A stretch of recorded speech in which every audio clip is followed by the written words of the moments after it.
Class 6, Chapter 5, Panchayati Raj. Panchayati Raj system work in a village area. It can be only one village or a few villages. Panchayati Raj system जो है वो किसी गांव में काम करता है। वो कोई एक गांव या बहुत सारे 2-3 गांव मिलकर के एक पंचायती राज सिस्टम हो सकता है।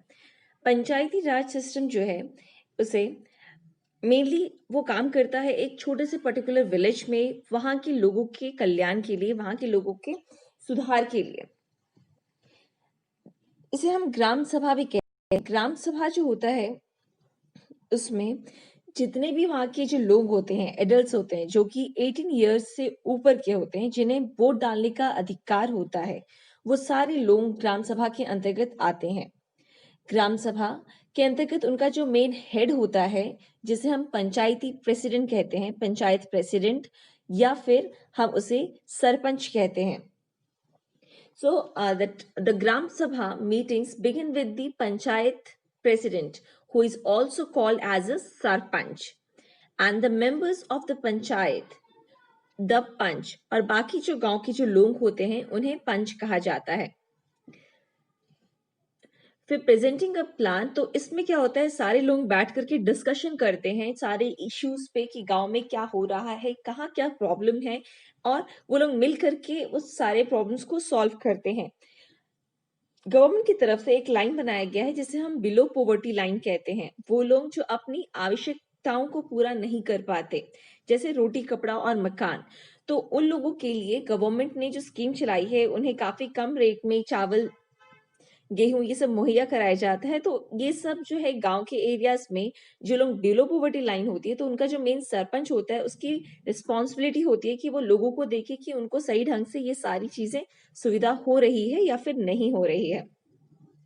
ग्राम सभा consist of all adults in the village. जितने भी एडल्ट लोग हैं विलेज एरिया में, वो सब ग्राम सभा के अंतर्गत आते हैं। ये एक परमानेंट बॉडी होती है ग्राम सभा। ग्राम सभा controls and approves the spending of money received from the government। तो गवर्नमेंट जितना भी पैसा विलेज एरिया में खर्च करने के लिए देती है, तो वो लोग देखते हैं जब डिस्कशंस होता है कि वो सारे पैसे कहाँ जा रहे हैं, किसमें कितना पैसा लग रहा है, कहाँ कितने अमाउंट खर्च हो रहे हैं। ग्राम पंचायत के अंतर्गत एक सेक्रेटरी जनरल भी होता है। ये जो सेक्रेटरी जनरल है, who is also known as secretary of the gram sabha. So this person is not an elected person but is appointed by the government। तो जितने भी लोग यहाँ पे बैठते हैं उसे लोग इलेक्ट करते हैं, लेकिन सिर्फ और सिर्फ एक सेक्रेटरी होता है जिसे गवर्नमेंट अपॉइंट करता है, जो कि ये सारे डिस्कशन सुनता है कि जितने भी ग्राम सभा में डिस्कशंस हो रहे हैं उसमें क्या चेंज लाया जा रहा है, क्या डिसीजन लिया जा रहा है, और वो हर एक चीज को नोट डाउन करता है। हर एक इसमें हमारा मुखिया होता है जिसे हम सरपंच कहते हैं, जिसे मेन हेड कहते हैं इसका पंचायत का। इसके अलावा gram panchayat is divided into wards. Its members are called ward member. तो ये जो छोटा सा एक विलेज होता है उसको कई सारे छोटे छोटे वार्ड्स में बांट दिया जाता है। Ward panch and panchayat president, sarpanch, make the gram panchayat.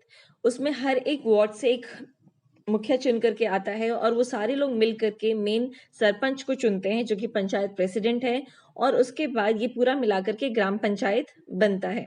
It is elected for the term of 5 years। ये जो चुना जाता है वो सिर्फ 5 साल के लिए चुना जाता है। 5 साल के बाद फिर लोग वोट डाल करके इलेक्ट करते हैं दूसरे लीडर्स को।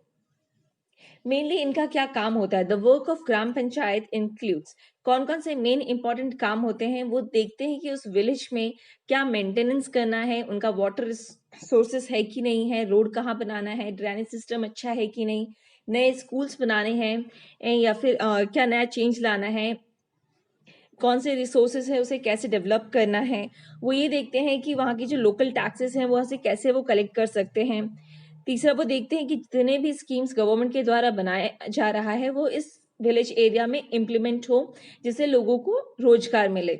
मेनली इन सबको पैसे कहाँ से मिलते हैं, the sources of funds for the panchayat, collection of taxes on houses, market places etcetera. ये लोग फंड इकट्ठा करते हैं हाउसेज से, मार्केट से। Government gives funds received through various departments of the government।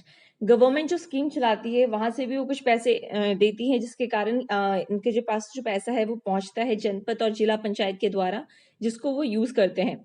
Donations for community works, और कुछ donations भी इन्हें मिलते हैं कम्युनिटी वर्क के द्वारा, जिससे ग्राम पंचायत के सारे काम होते हैं। स्ट्रक्चर ऑफ पंचायती राज। हमारे कंट्री में, इंडिया में जो स्ट्रक्चर है पंचायती राज का, वो 3 स्तर पे बांटा गया है। एक है विलेज लेवल, दूसरा है ब्लॉक लेवल और तीसरा है डिस्ट्रिक्ट लेवल।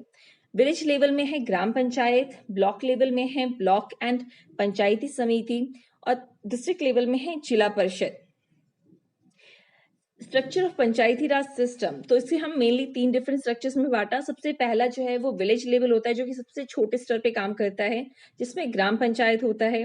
ठीक उसके ऊपर हमारा आता है ब्लॉक लेवल, जिसे सेकंड लेवल कहा जाता है, जिसमें पंचायत समिति या फिर जनपद पंचायत भी कहा जाता है। और उसके ऊपर आता है हमारा डिस्ट्रिक्ट लेवल, जिसके हम जिला पंचायत या डिस्ट्रिक्ट काउंसिल या जिला परिषद के नाम से जानते हैं, या फिर डिस्ट्रिक्ट पंचायत।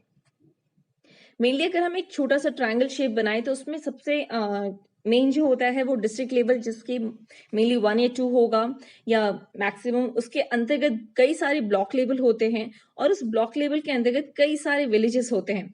तो इस तरह से जो मेन ये स्ट्रक्चर है वो काम करता है इंडिया में। ये 3 डिफरेंट टायर्स हैं, स्ट्रक्चर 3 लेवल्स हैं पंचायत के अंतर्गत। Thank you.